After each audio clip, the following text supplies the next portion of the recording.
ମୁଁ ଓମ୍ ପ୍ରକାଶ ପାତ୍ର ଆପଣଙ୍କୁ ସ୍ୱାଗତ କରୁଛି ମୋ ୟୁଟ୍ୟୁବ ଚ୍ୟାନେଲ ଏମଆର୍ ଷ୍ଟଡି ଏକାଡେମୀକୁ। ଆଶା କରୁଛି ସମସ୍ତେ ଭଲରେ ଥିବେ ଏବଂ ଆଗାମୀ ପରୀକ୍ଷା ପାଇଁ ଆପଣଙ୍କର ପ୍ରିପାରେସନ ଭଲ ଭାବରେ ଚାଲିଥିବ। ଶିଶୁ ବିକାଶ ଓ ଶିକ୍ଷା ବିଜ୍ଞାନ ଯୋଉଟାକି ହେଉଛି ଚାଇଲ୍ଡ ଡେଭଲପମେଣ୍ଟ ଆଣ୍ଡ ପେଡାଗୋଜିର ଆମେ ଆଜି କିଛି ପ୍ରିଭିୟସ୍ ଇୟର କ୍ୱେଶ୍ଚନ ପ୍ରାକ୍ଟିସ କରିବା, ଯୋଉଟାକି ଆପଣ OTT 2026 ଦିଅନ୍ତୁ କିମ୍ବା ଆସିଷ୍ଟାଣ୍ଟ ଟିଚର ପାଇଁ ପ୍ରିପେୟାର ହୁଅନ୍ତୁ, ଆପଣଙ୍କ ପାଇଁ ବହୁତ ହେଲ୍ପଫୁଲ୍ ହେବ। ଯେହେତୁ OTT କିମ୍ବା ଜେଟି ଏକ୍ଜାମର ଆସିଷ୍ଟାଣ୍ଟ ଟିଚର ଏକ୍ଜାମରେ ପ୍ରତିବର୍ଷ କିଛି କ୍ୱେଶ୍ଚନ ରିପିଟ୍ ହୁଏ, ତେଣୁ ଆପଣଙ୍କୁ କଥା ଦଉଛି ଗ୍ୟାରେଣ୍ଟି ଯଦି ଆପଣ ଭିଡ଼ିଓଟି ଫୁଲ୍ ଦେଖି ଦେଉଛନ୍ତି ଆପଣଙ୍କର ଭିଡ଼ିଓରୁ 10 ରୁ 15 ମାର୍କ ଆପଣଙ୍କୁ ଏମିତି ମାନେ କ୍ୱେଶ୍ଚନ ରିପିଟ୍ ହେବ। ଯେହେତୁ OTT କ୍ୱେଶ୍ଚନ ରିପିଟ୍ ହେଉଛି କିମ୍ବା ଜେଟିରେ କ୍ୱେଶ୍ଚନ ରିପିଟ୍ ହେଉଛି, ଆପଣଙ୍କୁ 10 ରୁ 15ଟା ପୁରା ସେ ଡିଟୋ କ୍ୱେଶ୍ଚନ ହିଁ ଦେଖାଯିବ। ତେଣୁ ଯିବା ଦେଖିବା କ'ଣ ସବୁ କ୍ୱେଶ୍ଚନ ଯାକ ରହିଛି, ଆପଣ କରିବା ପାଇଁ ଚେଷ୍ଟା କରନ୍ତୁ ହେଲା। ଫାର୍ଷ୍ଟ କ୍ୱେଶ୍ଚନଟି କ'ଣ ରହିଛି, ବୌଦ୍ଧିକ ବିକାଶର ପରିମାପ ନିମ୍ନୋକ୍ତ କେଉଁ ପରୀକ୍ଷଣ ଦ୍ୱାରା କରାଯାଇ ପାରିବ ହେଲା। ଇଂଲିଶରେ ଅଛି ସେମିତି, measure of a scholastic development can be done using which of the following test. Option ଗୁଡ଼ିକ କ'ଣ ରହିଛି, ରଚନାତ୍ମକ, ବସ୍ତୁନିଷ୍ଠ, ମୌଖିକ ନା ଉପରୋକ୍ତ ସମସ୍ତ। ସେମିତି ଇଂଲିଶରେ ଅଛି କ'ଣ, easy type, objective, oral, all of this ହେଲା। ତେଣୁ ଏହାର ସଠିକ ଉତ୍ତରଟି କ'ଣ ହେବ ନା ଅପସନ ନମ୍ବର ଡି, ଯେଟା କ'ଣ ଉପରୋକ୍ତ ସମସ୍ତ। ମାନେ ବୌଦ୍ଧିକ ବିକାଶ ବା ଆମର ଇଂଲିଶରେ କ'ଣ ହେବ, ସ୍କଲାଷ୍ଟିକ ଡେଭଲପମେଣ୍ଟ। ସ୍କଲାଷ୍ଟିକ ଡେଭଲପମେଣ୍ଟ କାହା ଦ୍ୱାରା କରାଯାଇ ପାରିବ ନା ଏସେ ଟାଇପ, ଯେଟା କି ରଚନାତ୍ମକ ଦ୍ୱାରା କରାଯାଇ ପାରିବ, ବସ୍ତୁନିଷ୍ଠ, ମୌଖିକ ମାନେ ସବୁ ଗୁଡ଼ାକ ସହିତ ଆମର କ'ଣ ସ୍କଲାଷ୍ଟିକ ଡେଭଲପମେଣ୍ଟଟା କ'ଣ କରାଯାଇ ପାରିବ, ପରିମାପ ବା ପରୀକ୍ଷଣ କରାଯାଇ ପାରିବ। ନେକ୍ସଟ କ୍ୱେଶ୍ଚନ, ନିମ୍ନୋକ୍ତ ମଧ୍ୟରୁ କେଉଁଟି ଏକ ଅଣପରୀକ୍ଷଣ ପଦ୍ଧତି ନୁହେଁ। ଅଣପରୀକ୍ଷଣ ପଦ୍ଧତି ନୁହେଁ, which of the following is not a non testing technique ହେଲା। ଅପସନ କ'ଣ ଅଛି, ଆଗ୍ରହ ପରିମାପ ସୂଚୀ, ଉପଯୋଜନ ପରିମାପକ ସୂଚୀ, ନିର୍ଦ୍ଧାରଣ ମାପନ ନା କର୍ମକୁଶଳତା ପରୀକ୍ଷଣ। ଏଠି ଏମିତି ଅପସନ ଗୋଟେ କ'ଣ ଅଛି, interest inventory, adjustment inventory, rating scale, work skill test ହେଲା। ବଢିଆ क्वेश्चनଟା ଅଛି, ଏଟା ଟିକେ ଦେଖି ଦେଇ ଯାଇଥିବେ ହେଲା। ଆମର ପରୀକ୍ଷଣ ଅଣପରୀକ୍ଷଣ এই ଯୋଉ ଟପିକ ରୁ ଅଛି ଏଟା, ଏର ସଠିକ ଉତ୍ତରଟି କ'ଣ ହେବ ନା ଅପସନ ନମ୍ବର ଡି, যেটা କ'ଣ କର୍ମ କୁଶଳତା ପରୀକ୍ଷଣ ବା ୱାର୍କ ସ୍କିଲ ଟେଷ୍ଟ, যেটা କି ଅଣପରୀକ୍ଷଣ ପଦ୍ଧତି ମାନେ କହିଥିଲା କ'ଣ, ନିମ୍ନୋକ୍ତ ମଧ୍ୟରୁ କୋଉଠି ଅଣପରୀକ୍ଷଣ ପଦ୍ଧତି ନୁହେଁ, ମାନେ ଅଣପରୀକ୍ଷଣର ପଦ୍ଧତିଟା ନୁହେଁ, ମାନେ ପରୀକ୍ଷଣ ପଦ୍ଧତି ହେବ, ତେଣୁ ଏଟା କ'ଣ ୱାର୍କିଂ ସ୍କିଲ ଟେଷ୍ଟ ହେଲା। এটা দেখি যাইতিবে এটি কোন অণপরীক্ষণ ଦେଇଛି প্ଲস নুহে ଦେଇଛି, ওটিটা সেমতি নুহে ଲଗେଇକି ଦେଇଥାଏ, ଟିକେ ଦେଖି ଯାଇଥିବେ। ନେକ୍ସଟ ଅଛି, ସୁଲତାନ ନାମକ ସିମ୍ପାଞ୍ଜି ଉପରେ ଶିକ୍ଷଣ ସମ୍ବନ୍ଧୀୟ ପରୀକ୍ଷଣ କରିଥିବା ଜର୍ମାନୀ ମନସ୍ତତ୍ତ୍ୱବିଦଙ୍କ ନାମ କ'ଣ ଥିଲା। What is the name of the German psychologist who conduct his experiment on learning over a chimpanzee named Sultan ହେଲା। ସୁଲତାନ ତା ନାଁଟି ଥିଲା। ଅପସନ କ'ଣ ଅଛି, ଗେଷ୍ଟଲଟ, ଥର୍ନଡାଇକ, ୱାଟସନ, କୋହଲର। ସେମିତିଆ ଏଠି ଅପସନ ଅଛି, ତେଣୁ ଏହାର ସଠିକ ଉତ୍ତରଟା କ'ଣ ହେବ ନା ଅପସନ ନମ୍ବର ଡି, যেটা କ'ଣ କୋହଲର ହେଲା। କୋହଲର ଜଣେ ହେଉଛନ୍ତି ଜର୍ମାନ ମନସ୍ତତ୍ତ୍ୱବିଦ, ଆଉ ତାଙ୍କ ଯୋଉ ଯାହାକୁ ନେଇ ପରୀକ୍ଷା କରିଥିଲେ ତା ନାଁ ଥିଲା କ'ଣ, ସୁଲତାନ, ଯିଏ ଗୋଟେ ସିମ୍ପାଞ୍ଜି, ମନେ ରହିବ। ନେକ୍ସଟ କ୍ୱେଶ୍ଚନ, ନିମ୍ନୋକ୍ତ ମଧ୍ୟରୁ କେଉଁଟି ଶିକ୍ଷାଦାନ ଶିକ୍ଷଣ ପ୍ରକ୍ରିୟାର ଶିକ୍ଷାର୍ଥୀ କେନ୍ଦ୍ରିକ ପନ୍ଥାର ଏକ ବୈଶିଷ୍ଟ୍ୟ ନୁହେଁ। କ'ଣ ଶିକ୍ଷାର୍ଥୀ କେନ୍ଦ୍ରିକ ପନ୍ଥାର ଏକ ବୈଶିଷ୍ଟ୍ୟ ନୁହେଁ ହେଲା। ନୁହେଁଟା ଟିକେ ଓଟିଟିରେ ଟିକେ ଦେଖିକି ଯାଇଥିବେ, ଏମିତି ନୋଟ ଦେଇଥାଏ। ସେମିତି ଏଠି ଇଂଲିଶରେ କ'ଣ ଦେଇଛି, which of the following is not a characteristics of A child centre approach in teaching learning process. Option କ'ଣ ଅଛି, ଏହା ଆନନ୍ଦଦାୟୀ କ୍ରୀଡ଼ା ସମନ୍ୱିତ ଅଟେ, ଶିକ୍ଷାର୍ଥୀ ନିଜେ ଜ୍ଞାନ ନିର୍ମାଣ କରିଥାଏ, ଶିକ୍ଷକ ସହଯୋଗରେ ଶିକ୍ଷାର୍ଥୀ ଶ୍ରେଣୀ କକ୍ଷରେ ସକ୍ରିୟ ଥାଏ, ଏହା ଏକ ପୂର୍ବ ନିର୍ଦ୍ଧାରିତ ପନ୍ଥା ଅଟେ। ଇଂଲିଶର ଅପସନଟା କ'ଣ ଅଛି, it is a joyful and game oriented, learners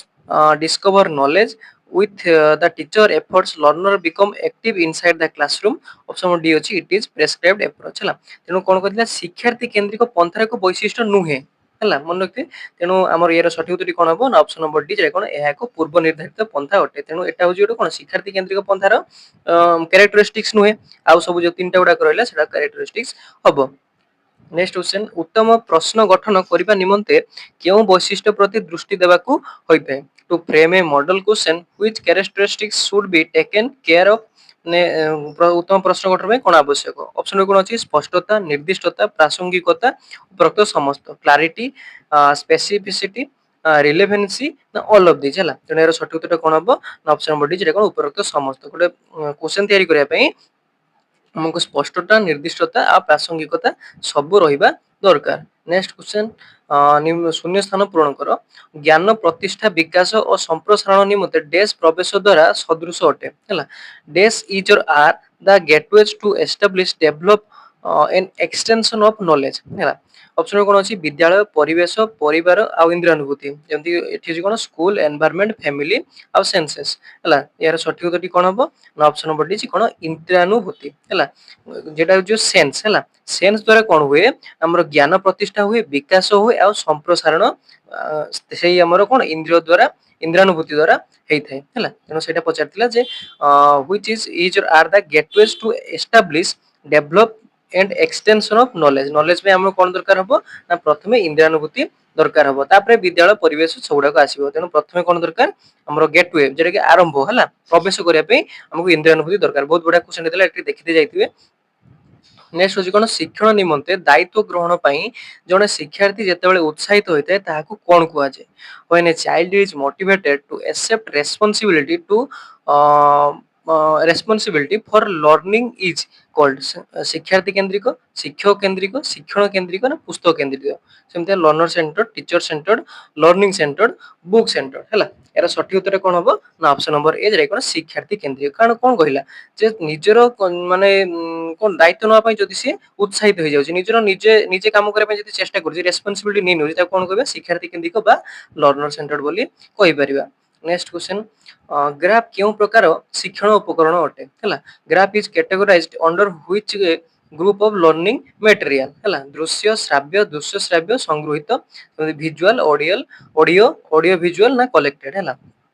सठिक उत्तर कौन हम यार ऑप्शन नंबर ए कौन दृश्य ग्राफटा हूँ गोटे कौन दृश्य है तेणु कौन कौन टॉपिक पढ़ुचे आप जानीपे दृश्य सब पढ़ला गोटे डेफिनेशन पढ़ला एमती सब टीचर सेंटर सब सब टॉपिक मिसी पड़े लास्ट में कहीदेवी कौन टॉपिक केते कौन क्वेश्चन पढ़ुची कौन टोटा देखिले आपको अधिक क्वेश्चन आप पाइपर से लास्ट को कहि वीडियो लास्ट देखूँ जानीपारे है तेना आम ग्राफटा कौन है ना दृश्य है साधारण क्वेश्चन थिला नेक्स्ट क्वेश्चन अच्छी निम्नस्थ क्यों कारक एक परीक्षण विश्वस्तता को प्रभावित करिथाय which of the following is a factor affecting reliability of a test प्रश्न पत्र शब्द विन्यास भौतिक पृष्ठभूमि गठन उत्तरदाता मानसिक अवस्था ना उपरोक्त समस्त एटी कौन अच्छी the wording of the questions physical sitting responded mood ना ऑल ऑफ दिस है यार सठिक उत्तर कौन हम ना ऑप्शन नंबर डी उपरोक्त समस्त है कौन कहला ना रिलायबिलिटी रिलायबिलिटी आपको करने हेल्ले प्रश्न पत्र विन्यास जेटा कौन कहुए वार्ड ऊपर भी ठीक थिया दरकार फिजिकल सिटिंग भी थिया दरकार आ रेस्पोंड जे कि उदारता मानसिक अवस्था है माने से मानसिक अवस्था भी ठीक था दरकार पिलार है तेनु सब दरकार हो तेनु ऑल ऑफ दिस है तेनु रिलायबिलिटी रोड क्वेश्चन देखले पड़ला नेक्स्ट होची कोनोसी तथ्यावली विस्तृत बा परिवर्तनशील लब्धांक परिमाप को कोन कुआ जाय the measure of the spread or variability of scores in a data is called this है मान विश्वस्तता मानक विच्युति वैधता है norms reliability standard deviation validity यार सठिक उत्तर कौन हम ना ऑप्शन नंबर सी कौन मानक विच्युति है मानक विच्युति लब्धांक जो आमर लास्ट चैप्टरटा जो थिला लास्ट टॉपिकटा थिला सेटार ही पड़छि मानक विच्युति होछि कोन कोनोसी तथ्यावली रो विस्तृत बा परिवर्तनशील लब्धांक परिमाप को है जो आमर मानक विच्युति रो परिवर्तनशील लब्धांक तार रूट ओवरटा को कोन कह जाय मानक विच्युति कह जाय तर लब्धांक जो लास्ट वाला धर जो थिबो केते ना धर जो थियो 16 तेनो आमर मानक विच्युति केते हो तार रूट ओवर केते 4 तेनो एडी फॉर्मूला टी मन रखि जाइथिबे ला रूट ओवरटा आसीबो मानक विच्युति नेक्स्ट आसला कोन अणु कौशल शिक्षादानर जनक काहाकू कह जाय who is the father of micro teaching B K Passi D W. Allen D D. Tiwari ना प्रेम छाब्रा है तेन यार सठिक उत्तर कौन हम अणु कौशल बा माइक्रो टीचिंग रो जनक भाव क्या कहुए ऑप्शन नंबर बी जेटा कौन डी.डब्ल्यू. आलेन है डी.डब्ल्यू. आलेन कौन कहुए अणु शिक्षादान है माइक्रो टीचिंग रो जनक डी.डब्ल्यू. एलेन बोली कहुए नेक्स्ट देखिए क्यों मनस्तत्वविद कैशोर मानकर क्षेत्र में झड़ और मानसिक उत्तेजना शब्द द्वय गठन करथिले है को वैज्ञानिक which psychologist coined the term storm and stress in adolescence Clark Hall ना होची कोहलबर्ग ना स्टानली हॉल ना ब्रूनर है यार सठिक उत्तर कौन हम किए कही आमर एडोलसेंस को झड़ बा मानसिक उत्तेजना सठिक उत्तर होची कौन ऑप्शन नंबर सी जेटा कौन होची स्टानले हॉल है स्टानली हॉल कौन कहते उल्टा ही पचारि पारे आमर एडोलसेंस को कौन बोली कह जाए ना स्टॉर्म एंड स्ट्रेस कि उल्टा भी कह जाए स्टॉर्म एंड स्ट्रेस को आमर स्ट्रेस को स्टनेल हेल कौन बोली कही माने कौ आमर अवस्था को कौन हम एडोलसेंस उल्टा ही पचारि टिके देखि जाइए सेटा को କାହାର ମତରେ ମୂଲ୍ୟବୋଧ ହେଉଛି ମନୁଷ୍ୟର ବ୍ୟକ୍ତିତ୍ୱର ଏକ ବଳ ମତର ଆଗ୍ରହ ହେଲା according to whom value in human life is strong interest of human personality Alfred Plato Josh Billing ना मेक क्लास्की ହେଲା ତେଣୁ ସଠିକ ଉତ୍ତରଟି କଣ ହବ କିଏ କହିଥିଲେ ଯେ ମୂଲ୍ୟବୋଧ ହେଉଛି ମନୁଷ୍ୟର ବ୍ୟକ୍ତିତ୍ୱର ଏକ ବଳବତ୍ତର ଆଗ୍ରହ ସଠିକ ଉତ୍ତରଟି ହେଉଛି ଅପସନ ନମ୍ବର ଏ ଯେଟା କଣ ଆଲଫ୍ରେଡ ହେଲା ଆଲଫ୍ରେଡ କଣ କହିଥିଲେ ଯେ ହେଉଛି value in human life is a strong interest in human personality ଉଲ୍ଟା ପଚାରିବାରେ କଣ ମାନେ ଯୋଉ ଆଲଫ୍ରେଡଙ୍କ ମତ ଅନୁସାରେ କଣ ହେଉଛି ମନୁଷ୍ୟର ବ୍ୟକ୍ତିତ୍ୱର ଏକ ବଳବର୍ତ୍ତ ଆଗ୍ରହ କଣ ହବ ମୂଲ୍ୟବୋଧ ଯଦି ଇଂଲିଶରେ ଦେଇଥିବ କଣ ହବ ଭ୍ୟାଲୁ ହେଲା ସେମିତି ଉଲ୍ଟା ବି ଟିକେ ପଢିଦେଇକି ଯାଇଥିବେ ଯୋଉ ଡେଫିନେସନ ଗୁଡାକ ଦେଇଛନ୍ତି ହେଲା ଯୋଉଟା କି ପଏଣ୍ଟ ଗୁଡାକ ମନେ ରଖି ଯାଇଥିବେ ଏଇ ଯେମିତି ମୂଲ୍ୟବୋଧଟା ହେଲା କଣ ଆଲଫ୍ରେଡଙ୍କର ସେଇଭଳିଆ ଟିକେ ଦେଖି ଦେଖି ଯାଇଥିବେ ଉଲ୍ଟା ଏବେ ଉଲ୍ଟା ଅନୁସାରେ ପଚାରୁଛି ଡେଫିନେସନ ଭିତରୁ ହେଲା ସୃଜନଶୀଳତାର ମୂଲ୍ୟାୟନ ପାଇଁ କିଏ ପ୍ରଥମେ ଏକ ପରୀକ୍ଷଣ ପ୍ରସ୍ତୁତ କରିଥିଲେ ସୃଜନଶୀଳତାର ମୂଲ୍ୟାୟନ ପାଇଁ ହେଲା ହୁ ଡେଭଲପ ଦ କ୍ରିଏଟିଭିଟି ଟେଷ୍ଟ ଫର ଫାଷ୍ଟ ଟାଇମ କ୍ରିଏଟିଭିଟି ପାଇଁ ट्रेभर्स गलफ्रिड टर्नस ना हूँ पाइना है तेणु सठिक उत्तर कौन हम किए आम सृजनशीलता आम क्रिएटिविटी टेस्ट गोटे फास्ट परीक्षण करते ऑप्शन नंबर सी कौन टर्नास टर्नास कौन करते क्रिएटिविटी जानापी गोटे टेस्ट फास्ट करते बढ़िया क्वेश्चन टा टर्नास प्रथम क्रिएटिविटी टेस्ट गोटे टेस्ट कौन आयोजन करते मन कौन टर्नास है नेक्स्ट हूँ कौन गठनमूलक मूल्यांकन उद्देश्य कौन है एटा मूल्यांकन को आसीगला क्वेश्चन टा what is the purpose of the formative evaluation कौन सब कौन मापन करा स्थिर करिथाय पाठ शेष रे सफलतार हार निर्धारण करिया पई आउ शिक्षण अग्रगति निर्धारण करिया पई शिक्षण असुविधा निर्णय करिया पई एटी कोन अछि decision of what to measure to assess the achievement at the end of the term to assess the progress of the learning but to find out the learning difficulties हला यार सठिक उत्तर कोन होबा ना ऑप्शन नंबर सी जाय कोन अछि शिक्षण अग्रगति निर्धारण करिया को फॉर्मेटिव असेसमेंट फॉर माने कोन माने शिक्षक माने जो पढ़ा होची ता सहित कोन अग्रगति to assess the progress learning हला प्रोग्रेस पई हमर फॉर्मेटिव हला जेमति कोनती असेसमेंट फॉर लर्निंग हला सेटा कोआ जाय कोन हमर फॉर्मेटिव सेमते शॉर्ट फॉर्म रो फॉर्मेटिव माने फॉर हला बेले पचार दे फॉर्मेटिव इवैल्यूएशन आ कोन कोआ जाय असेसमेंट फॉर लर्निंग बा हमर प्रोग्रेस केते हिजी जानिया पई व्यवहार करथे कोन फॉर्मेटिव इवैल्यूएशन नेक्स्ट अछि शिक्षार्थी रो शिक्षण फलाफल को मापुथिबा परीक्षण को कोन कोआ जाय to test that measures learning outcomes of the student हला ऑप्शन कोन अछि उपलब्धि परीक्षण बुद्धि परीक्षण अभिक्षमता परीक्षण ना सृजनशीलता परीक्षण अचीवमेंट टेस्ट कोआ जाय इंटेलिजेंस टेस्ट कोआ जाय ना एप्टीट्यूड टेस्ट ना क्रिएटिविटी टेस्ट हला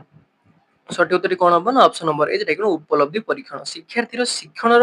फलाफल को जी मापी थाए ताको कोन कहै छै उपलब्धि परीक्षण हला जोटा कि आउटकम्स को मेजर करी ता कोन कहै छै अचीवमेंट टेस्ट बोली कुआ जाय हला बढ़िया क्वेश्चन टी थिला एटा नेक्स्ट अछि कोन 25 29 25 32 24 ओ x रो मध्यमान 27 हेले मध्यमा केते हेबो हला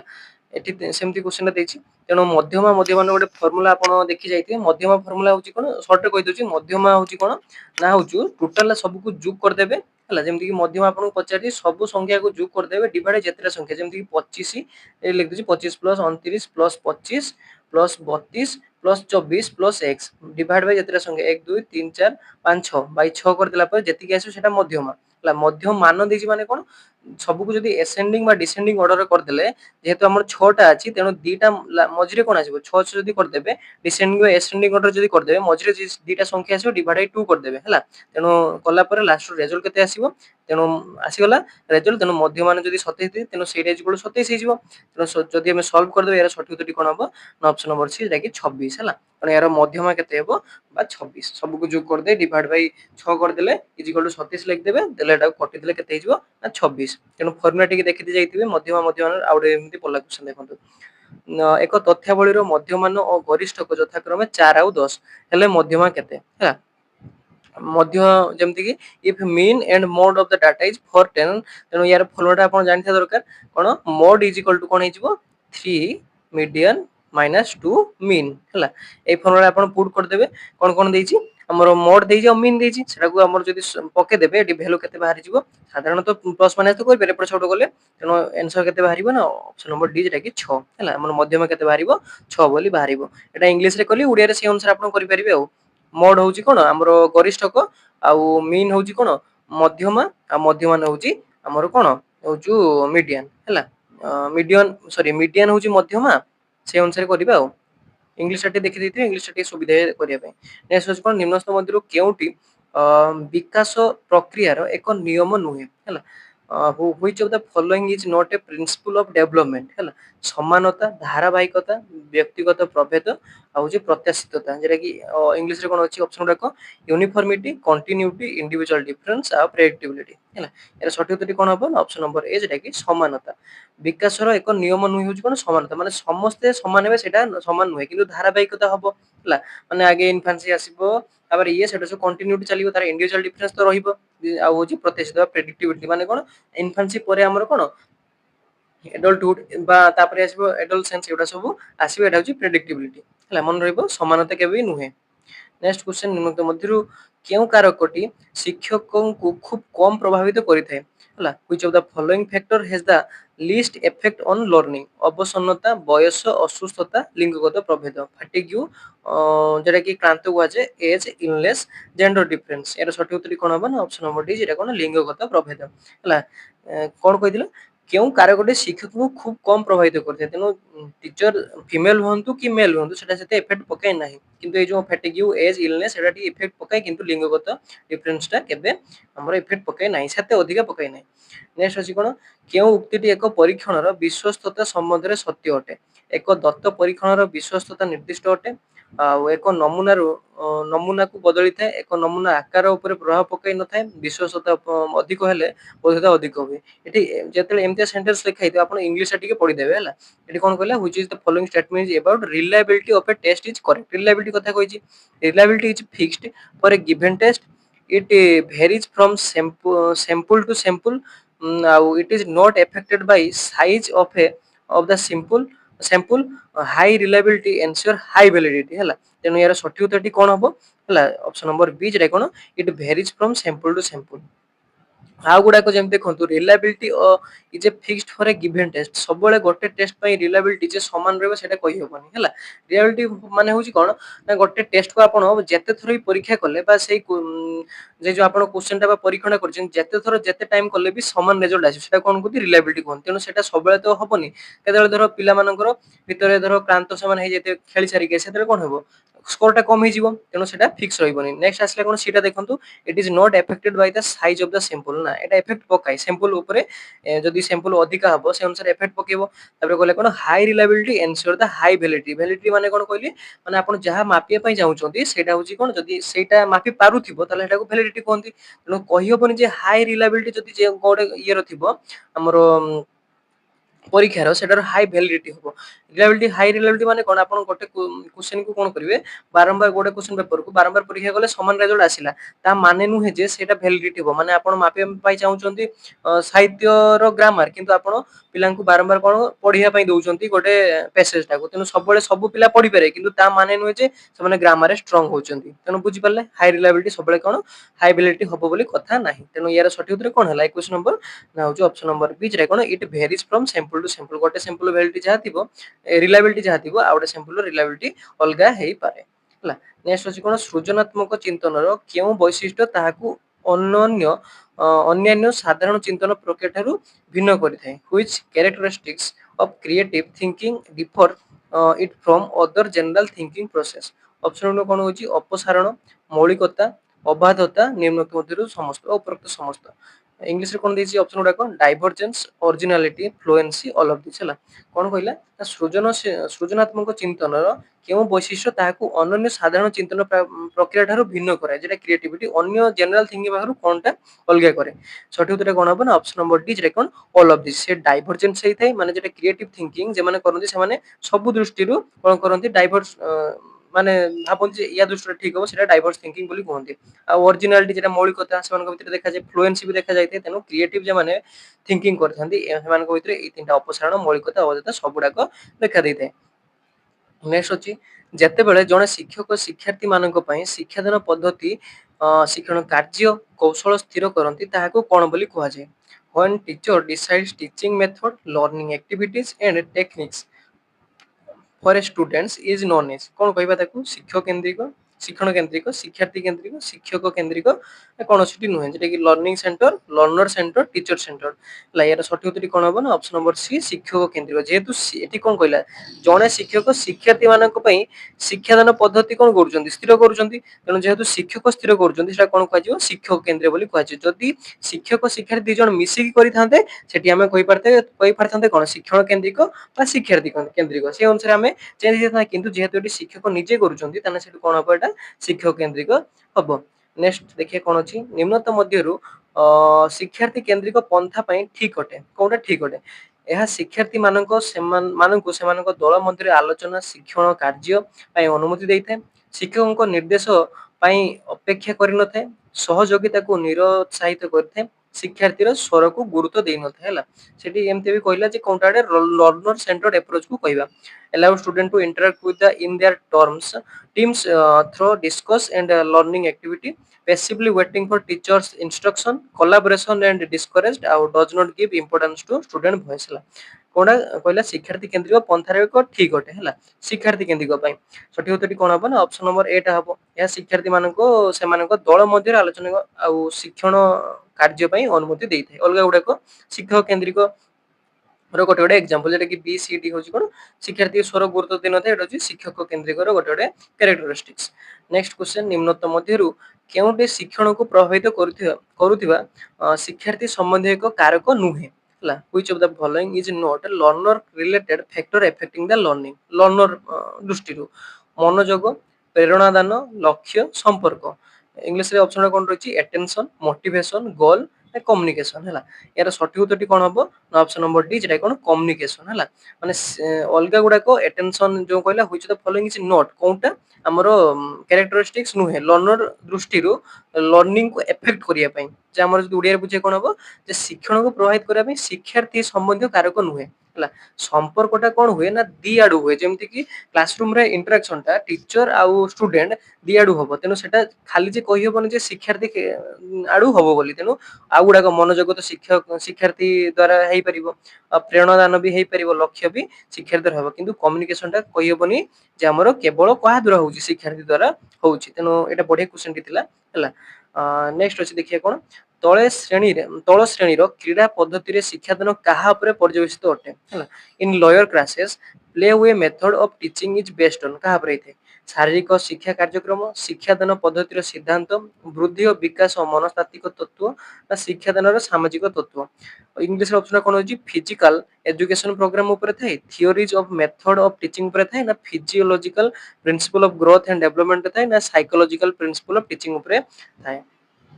ତେଣୁ ଆମର ତଳ ଶ୍ରେଣୀ ବା ଲୋୟର କ୍ଲାସରେ ଯୋଉ କ୍ରୀଡା ପଦ୍ଧତି ହେଇଥାଏ ତାହା କାହା ଉପରେ ପର୍ଯ୍ୟବେସିତ, ସଠିକ ଉତ୍ତର ହେଉଛି ଅପସନ ନମ୍ବର ସି, ଯେଟା କଣ ଅଛି, ବୃଦ୍ଧି ଓ ବିକାଶର ମନସ୍ତାତ୍ତ୍ୱିକ ତତ୍ତ୍ୱ, ମାନେ ଏ ଯୋଉ physiological principle of growth and development ଉପରେ ପର୍ଯ୍ୟବେସିତ ଥାଏ ହେଲା। ଯେହେତୁ ପ୍ଲେ ୱେ ମେଥଡଟା ଅଛି, ତେଣୁ ସେ ଅନୁସାରେ ତାର ଗ୍ରୋଥ ବି ହବ, ଡେଭଲପମେଣ୍ଟ ବି ହବ। ଅଲଗା ଗୁଡାକ କଣ ଟିକେ ଏଇ ଯୋଉ ଏଜୁକେସନ ପ୍ରୋଗ୍ରାମ ସବୁ କଣ ମାନେ ଟିକେ ନେଗେଟିଭ ଟାଇପର, ମାନେ ଇଏ ସବୁଠୁ ଆପ୍ରୋପ୍ରିଏଟ ହେଇଯାଉଛି ବୃଦ୍ଧି ଓ ବିକାଶ ପାଇଁ ହେଲା। ତେଣୁ ଦେଖିବେ କି ପଏଣ୍ଟ ଗୁଡାକ ଟିକେ ଦେଖିଦେବେ। ନେକ୍ସଟ ଅଛି କଣ, ଏକ ତଥ୍ୟାବଳୀର ପ୍ରସାରଣ ବା ଭେରିଏନ୍ସ 196 ଅଛି, ତେଣୁ ଏହାର ମାନକ ବିଚ୍ୟୁତି କେତେ ହେଲା। ଟିକେ ଆଗରୁ ଟିକେ ପଛକୁ ଦେଇ ଦେଖିପାରିବେ, କହିଥିଲି ଯୋଉ ଫର୍ମୁଲାଟା ସେ ଅନୁସାରେ ଏଠି ଦେଖନ୍ତୁ, ସେଇଟା variance of a set of data is 196 then the standard deviation କେତେ, ମାନକ ବିଚ୍ୟୁତି ପଚାରିଛି କେତେ। ତେଣୁ କଣ କହିଥିଲି, ରୁଟ ଓଭର ହେଇଯିବ। ତେଣୁ ରୁଟ ଓଭର 196 କେତେ ଆମର କଣ ହେଇଯିବ ନା ସଠିକ ଉତ୍ତର ହେଉଛି କଣ ନା ଅପସନ ନମ୍ବର ବି, ଯେ କି 14 ହେଲା। ପ୍ଲସ ମାଇନସ କେବେ ହବନି, ପ୍ଲସ ମାଇନସ ଟା କେବେ ମାନକ ବିଚ୍ୟୁତିରେ ଆସେନି, ସବୁବେଳେ ପଜିଟିଭ ଆସେ ହେଲା, 14 ହବ। ତେଣୁ ଆମର ଫର୍ମୁଲାଟା ମନେ ରହିଲେ, ଟିକେ ଆଗରୁ କହିଥିଲି ରୁଟ ଓଭର ହେଇଯିବ ଆମର କଣ, ଭେରିଏନ୍ସ ର ରୁଟ ଓଭରଟା ତଥ୍ୟାବଳୀର ପ୍ରସାରଣଟାର ରୁଟ ଓଭର ହେଲେ 14 ଆସିଗଲା। ନେକ୍ସଟ ଅଛି କଣ, ଭିନ୍ନକ୍ଷମ ଶିଶୁର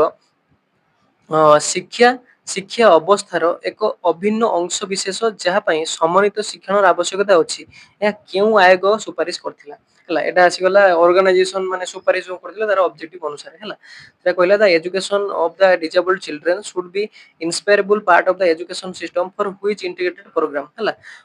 ଅପସନ କଣ ଥିଲା, ମୁଦାଲିୟର, କୋଠାରୀ, ରାଧାକିଷ୍ଣନ ଆଉ ହଉଛି ସର୍ଜେଣ୍ଟ ରିପୋର୍ଟ ହେଲା। ସଠିକ ଉତ୍ତରଟି କଣ ହବ, ଭିନ୍ନକ୍ଷମ ଶିଶୁ ପାଇଁ ଯୋଉ ଆମର ସମନ୍ୱିତ ଶିକ୍ଷାଟା ହବା ଦରକାର, ଏଟା କିଏ ସୁପାରିଶ କରିଥିଲେ, ଅପସନ ନମ୍ବର ବି, ଯେଟା କି କୋଠାରୀ କମିଶନ ହେଲା। କୋଠାରୀ କମିଶନ କେବେ ଆସିଥିଲା, 1964 ରୁ 66 ହେଲା। ତାରି ଭିତରେ ସେ ସୁପାରିଶ କରିଥିଲା ଯେ ଭିନ୍ନକ୍ଷମ ଶିଶୁ ମାନଙ୍କ ପାଇଁ ଶିକ୍ଷା ବ୍ୟବସ୍ଥାରେ ସମନ୍ୱିତ ଶିକ୍ଷା ରହିବା ଆବଶ୍ୟକ ହେଲା। ନେକ୍ସଟ ଅଛି କଣ, ମଡେଲ କେଉଁ ପ୍ରକାରର ଶିକ୍ଷଣ ସାମଗ୍ରୀ ହେଲା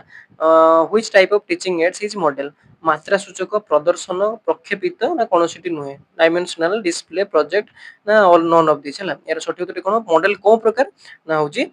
ଅପସନ ନମ୍ବର ଏ ଯେଟା କଣ ମାତ୍ରା ସୂଚକ ହେଲା ମାନେ ହଉଛି କଣ ଡାଇମେନ୍ସନାଲ ହେଲା ଡିସପ୍ଲେ ତ ନୁହେଁ ମଡେଲଟା କେବେ ମନେ ରଖିଥିବେ ଏଟା କନଫ୍ୟୁଜନ ହେଇପାରନ୍ତି ମଡେଲଟା ହଉଛି କଣ ପ୍ରଦର୍ଶନୀ ନୁହେଁ ହେଲା ମଡେଲଟା ହଉଛି କଣ ମାତ୍ରା ସୂଚକ ବା 3D 3D ମଡେଲଟା ହଉଛି ସବୁବେଳେ କଣ 3D ମାନେ ସେଟା ହଉଛି କଣ ଡାଇମେନ୍ସନାଲ ଡିସପ୍ଲେ ହଉଛି କଣ ଯେଟା କି 2D ଆକାରରେ ଆମେ ନେଇଥାଉ ହେଲା ଯେଟା କି ମ୍ୟାପ ହେଇପାରେ ହେଲା ଏଟା ସବୁ କଣ ଡିସପ୍ଲେ ଆକାରରେ ପ୍ରକ୍ଷେପିତ ଯେଟା କି ଆମର ପରଦା ଉପରେ ଏଟା ପକେଇ ପାରେ ସେଟା ପ୍ରକ୍ଷେପିତ କୁହନ୍ତି ପ୍ରୋଜେକ୍ଟର ଟାକୁ କୁହନ୍ତି ଆମେ ହେଲା ବୁଝିପାରିଲେ ଡିସପ୍ଲେ କୋଉଟା ଡାଇମେନ୍ସନାଲ 3D ଥିଲେ ଡାଇମେନ୍ସନାଲ ହବ ଯଦି 2D ଯେଟା କି ଆମେ एग्जांपल ଯଦି ମ୍ୟାପ କହିବା ଆମେ ଗୋଟେ ହେଲା ବା ଚିତ୍ରଟେ କାଟିକି ନେଇଥିବା ସେଟା ହବ କଣ ଡିସପ୍ଲେ ଆକାରରେ ଆଉ 3D ଯୋଉଡାକ ଥିବ ସେଟା ଡାଇମେନ୍ସନାଲ ରେ ଯିବ ଆଜିର ଲାଷ୍ଟ क्वेश्चन सीडीपी ରେ देखिया ଶିକ୍ଷାଦାନର ସାମାଜିକ ସଂଗଠନବାଦ କାହା ଉପରେ କେନ୍ଦ୍ରୀଭୂତ ଯେ ସୋସିଆଲ କନଷ୍ଟ୍ରକ୍ଟିଭିଜମ ଇନ ଟିଚିଂ ଫୋକସେସନ ହେଲା ଅପସନ କଣ ଅଛି ପରୀକ୍ଷା ଅଭିମୁଖୀ ଶିକ୍ଷଣ ସୂଚନା ବା ତଥ୍ୟ ଅଭିମୁଖୀ ଶିକ୍ଷଣ ଅନୁଭୂତି ଉପରେ ଆଧାରିତ ଶିକ୍ଷଣ ନା ନିଷ୍କ୍ରିୟ ଶିକ୍ଷଣ ହେଲା ଇଂଲିଶ ର ଅପସନ କଣ ରହିଛି examinations oriented learning information oriented learning ନା ଏକ୍ସପେରିଏନ୍ସିଆଲ ଲର୍ଣ୍ଣିଂ ହଉଛି ଆଉ ଗୋଟେ ହଉଛି କଣ ପାସିଭ ଲର୍ଣ୍ଣିଂ ହେଲା ଯୋଉ ସୋସିଆଲ କନଷ୍ଟ୍ରକ୍ଟିଭିଜମ ଯେ ଆମ ସାମାଜିକ କ୍ଷେତ୍ରରେ ଯୋଉ ସଂଗଠନବାଦ ସେଟା କାହା ଉପରେ ପର୍ଯ୍ୟବେସିତ ହେଇ ରହିଥାଏ ସଠିକ ଉତ୍ତରଟି କଣ ନା ଅପସନ ନମ୍ବର ସି ଯେଟା କଣ ଏକ୍ସପେରିଏନ୍ସିଆଲ ବା ହଉଛି ଅନୁଭୂତି ଉପରେ ଆଧାରିତ ହେଲା ତେଣୁ ଯେତେବେଳେ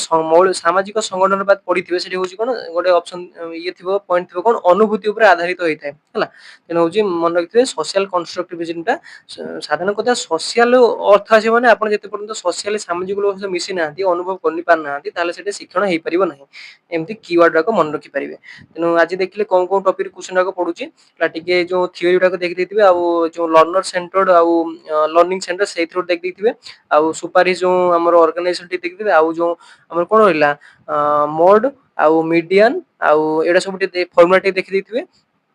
ଆଉ ଯୋଉ ଆମର କିଏ କଣ କହିଥିଲେ ସାଇକୋଲୋଜିଷ୍ଟ ର ଟିକେ ଦେଖିଦେଇଥିବେ ଏବେ ପଢୁଛି କେମିତି କୁହନ୍ତୁ ନା ପଚାରୁନି ଯେ ଆମର କିଏ କହିଥିଲେ ବୋଲି ସେଇ ଯୋଉ ଆମର ଷ୍ଟେଟମେଣ୍ଟ ଭିତରେ ଗୋଟେ ୱାର୍ଡ ଟାକୁ ବା ଆମର କି ପଏଣ୍ଟ ଟାକୁ ସେ ଅମିଟ କରିଦେଇଥିବ ଯେ ସେଇଟା ଅମିଟ କରି ପଚାରିଥିବ ଯେ ଏଇଟା କଣ ହବ ବୋଲି ହେଲା ସେଟା ଟିକେ ଦେଖିଦେଇଥିବେ ହେଲା ଏଇଟା ସବୁ ରହିଲା ଆଉ ତେଣୁ ଏଇଟା ସବୁ ପଢିକି ଯାଆନ୍ତୁ ପ୍ରିଭିୟସ ଇୟର କାଲି ତ ମୁଁ କ୍ଲାସ କରିଥିଲି ଆଜି ବି ଡେଲି ଆମର ଏମିତି କ୍ଲାସ ହଉଛି ସନ୍ଧ୍ୟା 7ଟା ବେଳେ ତେଣୁ ଭିଡିଓ ଆପଣଙ୍କୁ ଭଲ ଲାଗିଲା ଭିଡିଓଟିକୁ ଲାଇକ୍ କରିଦେବେ ଆଉ ଏମିତି ଭିଡିଓ ପାଇବା ପାଇଁ ଚ୍ୟାନେଲକୁ ସବସ୍କ୍ରାଇବ କରି ପାଖରେ ବେଲ ଆଇକନଟିକୁ ଅଲରେ ସେଟ୍ କରିଦେବେ ଆଉ ମୋ ଟେଲିଗ୍ରାମରେ ଜଏନ ହେଇଯାଆନ୍ତୁ ମୁଁ ଡେଲି ଆପଣଙ୍କୁ ପିଡିଏଫ ପଠଉଛି ମ୍ୟାଥମେଟିକ୍ସ ଆଉ ରିଜନିଂ ର ସକାଳ 8ଟା ବେଳେ ତେଣୁ ସେଠି ଆପଣ ପ୍ରାକ୍ଟିସ କରିପାରିବେ ତେଣୁ ଆଜି ପାଇଁ ରହୁଛି କାଲି ଆଉ ଥରେ ଦେଖା ହବ ଏଇ ଟାଇମରେ ସିଡିପି ର ଆଉ କିଛି କ୍ୱେଶ୍ଚନକୁ ନେଇକି ଆଉ ଯଦି ଆଉ କୋଉ ସବଜେକ୍ଟର ଦରକାର ଅଛି ମତେ କମେଣ୍ଟ ସେକ୍ସନରେ ଜଣାଇ ପାରିବେ ଯେ ଏଇ ସବଜେକ୍ଟର ପ୍ରିଭିୟସ କ୍ୱେଶ୍ଚନ ପ୍ରାକ୍ଟିସ କରିଦିଅନ୍ତୁ ମୁଁ ପ୍ରାକ୍ଟିସ କରିଦେବି ତେଣୁ ଆଜି ପାଇଁ ରହୁଛି